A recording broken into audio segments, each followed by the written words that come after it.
Hey there, this is Dana Arcuri, author, speaker, and wellness advocate, and today's topic is something that I've been thinking about for a long time.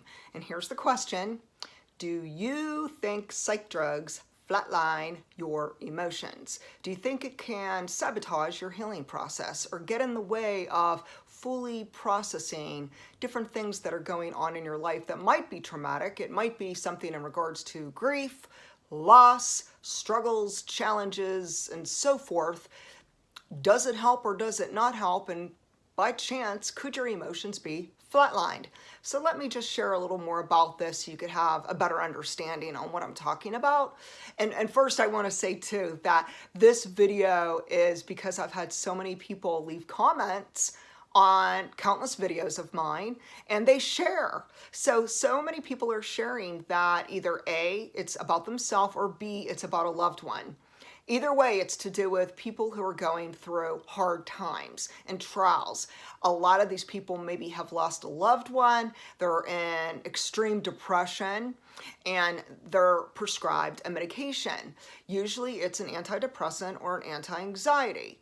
And so they start off and they take this prescription and they're hoping that they could feel better. But what happens is, instead of feeling better, they start feeling worse and they start having negative side effects. And then the people who are around them notice that their personality changed and their mood changed and their behaviors changed and their sleep changed and the way they respond and react might not be appropriate, and that in situations that might be very serious in which they really should respond in a very respectful manner, they might not, because their emotions are flatlined and they're no longer able to really feel and connect emotionally to another person or another animal or something else in life. And so it brings up a lot of questions, and I've had these people who write the comments on my YouTube channel and then they ask me, what are my thoughts? And I thought this would make a great video, because in my own personal experience, I have plenty of times been prescribed various medications.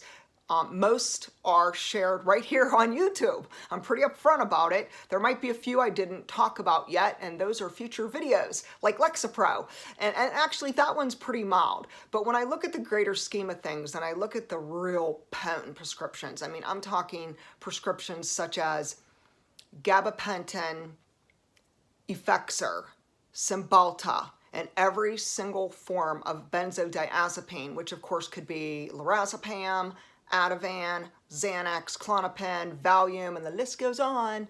That's when there's a lot more concern. And the reason why is because some of these particular medications, whether it's an anti-anxiety drug or it's an antidepressant, whether it's an SSRI, there's so many on the market.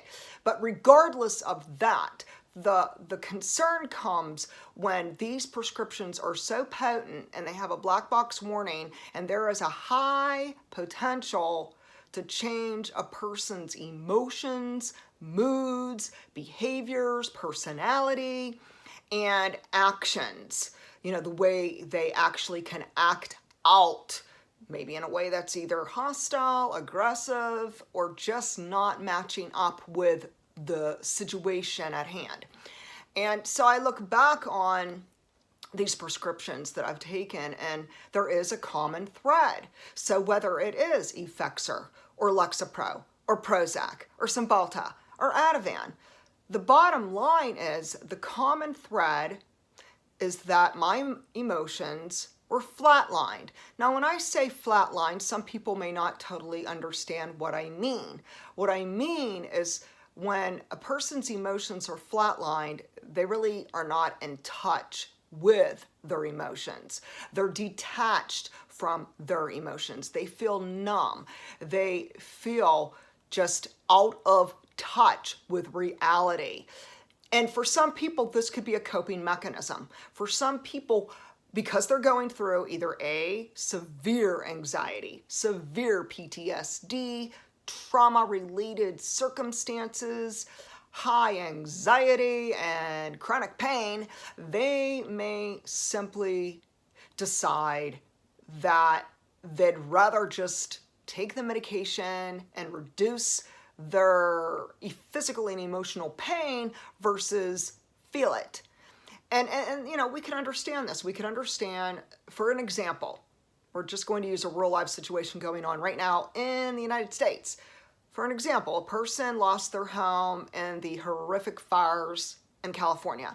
They're homeless now. They lost everything they own. Their pictures, their memories, all of their identification, their clothing, their furniture, their food, so much stuff in their home. And while, you know, true, it is just stuff, it's something that we hold close to our heart. You know, there are a lot of things in our homes that are to do with value, as in memory, as in love, as in things that we treasure. And it might not even have a lot of monetary gain. It just might be something that's extremely special. But then there they are. Thousands and thousands of people have lost their homes, and there are so many people who have lost their lives, which means these families are grieving because now their family's gone. Their mom, their dad, their sister, their brother, their spouse, their child, what have you. And so they're prescribed a prescription. And it may be an anti-anxiety or it may be an antidepressant, but it is to help them cope with this heavy-duty trauma that they've just been hit with.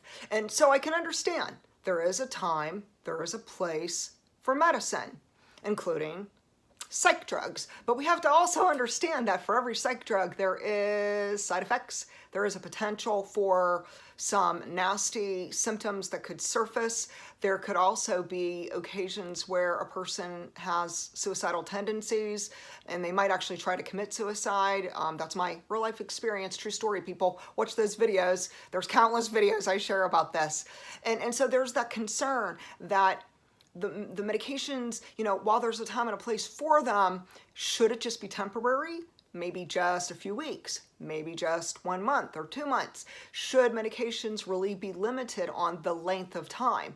And so, you know, these are great questions, and you could share what you think in your experience, and I'll share mine right now. So here's my experience. Based on the fact that I've had 40 some years of being prescribed medications for depression, for ADHD, for fibromyalgia, for chronic pain with herniated discs, for different times going through different traumatic events myself. You know, I am a survivor of rape. I am a survivor of some horrific things that have happened to me. With every trauma, you know, there is a real fragile timeline involving healing. And so there is that whole thing within our society where we're always told, you know, just to take the prescription. Here, this will help you. Here, take this psych drug. Here, take this benzodiazepine. Here, this will help you get through that horrible grief and that trauma that you're going through.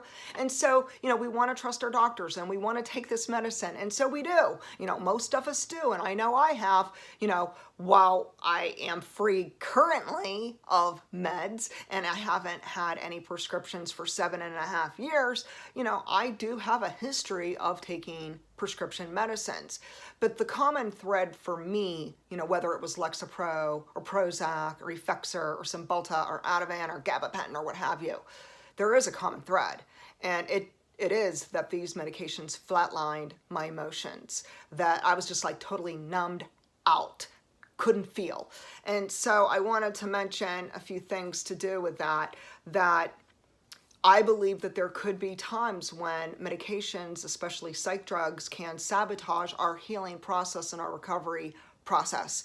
And so let me explain, and we'll start with grief. Grief is a normal part of life. Everybody will lose someone or something usually more than once in our lifetime. It's probably going to be a handful of times, whether you lose your home to a fire, whether you lose your child to a God-forbidden accident, like drunk driving. You know, someone killed your child accidentally through drunk driving, or whether you yourself, you know, lost a pet or lost a mom or dad or a sibling or a spouse or a boyfriend or girlfriend. And so you're in this horrific spell of tears and sorrow and grief, and it really is so uncomfortable to feel grief and to experience trauma. It is just an awful feeling that can last a long, long time. And the time period is different for everyone. And so when we think about grief, there's 5 stages of grief. There's denial, bargaining, there is anger, depression, and there is acceptance. And so the reason why I believe that in most cases of grief, I believe that psych drugs should be temporary. They shouldn't be long-term. When I say temporary, I mean like no more than 2 months. Because the reason is most psych drugs come with a long list of negative side effects, and they can flatline emotions. So if a person's going through trauma or grief or just going through a horrific time of trials and hardships and losses of whatever, maybe it's unemployment, maybe it's a divorce, there's a million reasons. But the bottom line is, how can you ever recover if you conceal and hide and run away from those emotions? And so part of the healing process is to connect, to give ourselves permission to feel what we feel. And I have a saying, and I'm standing by it, people. You cannot heal what you don't feel. Let me say it again. You cannot heal what you don't feel. And so if someone is just using medication as like a Band-Aid, and they, one drug after another drug after another drug, and they're just taking one drug after another, and it goes on, maybe it started off where they thought they'd only take it for a month just to kind of get through the funeral, or to get through the separation and divorce, or to get through whatever the hell's going on in their life. I can understand it. What I'm saying is, if it's at a point where we're going into years now, years and years, maybe decades of taking this medication, or switching to another one and then another one, or adding and mixing medications, which becomes just a cocktail of disaster. My concern is that we're flatlining emotions. We become emotionally detached. Therefore, we're sabotaging our own healing process, and we're not able to move forward and really recover and become the people we want to become because of the very thing that's hindering us, which is psych drugs. And so we have to understand that. Let's talk about something interesting, statistics. 1 in 6 women are prescribed antidepressants. 1 in 9 men are prescribed antidepressants. And just because the FDA approves antidepressants and anti-anxiety drugs and so forth doesn't mean that it's safe, effective, or healthy, or even helping us. Next, we have to understand that depression is sometimes a huge part of the grief process. And we have to realize that if we take a medication such as a benzodiazepine or Cymbalta that has a black box warning, it is a recipe for disaster. It could sabotage our healing process to regain our health, to improve our mental health and emotional well-being. 30% of suicides, such as Kate Spade and Robin Williams, it's on the rise. There's 30% increase in suicide now because of these medications and their black box warning for causing suicidal ideation and actions. It's something to consider, and it is extremely serious. Next, we have to understand also that medications, after we take them for a while, and each person's different, we all respond so unique because we have a different history and a different medical background and sensitivities. We have to understand that we could build up a tolerance to medication, which means that after a certain time, we have to take more. We need more milligrams. We might need to take it more often, more frequently, higher doses. And the doctor might add on another drug, and then another drug, and then before you know it, your life is spiraling out of control, and you still are dealing with trauma and grief, and you've never even resolved it. So today, we have to understand that 82% of our drugs do have a placebo effect. There's statistics on it. I've done my research, which means, do we even need these drugs? So share with me, have antidepressants and anti-anxiety medications flatlined your emotions? Share with me if you feel it's sabotaging your ability to heal, and feel free to share your experience. I'd love to hear about it, and go to danaarcuri.com. Thanks.